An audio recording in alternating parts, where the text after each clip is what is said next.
বিভিন্ন কেন্দ্র থেকে নানা অজুহাতে আমাদের পোলিং এজেন্টদেরকে ঢুকতে দেওয়া হচ্ছে না বা বের করে দেওয়া হচ্ছে এবং বানোয়াট কিছু নিয়ম বানিয়ে এই অজুহাতগুলো দেখানো হচ্ছে।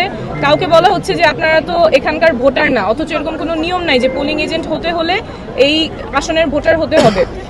তারপরে পুরুষ কেন্দ্রের নারী এজেন্ট সেই নিয়ম বলে বের করে দেওয়া হচ্ছে বা বিভিন্নভাবে হেনস্থা করা হচ্ছে, বলছে যে ফোন নিয়ে ঢোকা যাবে না, অথচ ফোন নিয়ে ঢোকা যাবে, ব্যবহার করতে পারবে না। তো এই বিভিন্ন অজুহাতে আমাদের যারা পোলিং এজেন্ট আছেন তাদেরকে বের করে দেওয়া হচ্ছে বা ঢুকতে দেওয়া হচ্ছে না, কিন্তু ভেতরে মানুষ ভোট দিচ্ছে, নির্বাচন হচ্ছে। এটা তো গ্রহণযোগ্য না। এটা সুষ্ঠু প্রক্রিয়া কিভাবে হয় তাহলে? দেশের 1 নম্বর গ্যাস স্টোভ যা বেশি তাপেও ফাটে না, আরএফএল গ্যাস স্টোভ, নিরাপদ ও ঝামেলাহীন।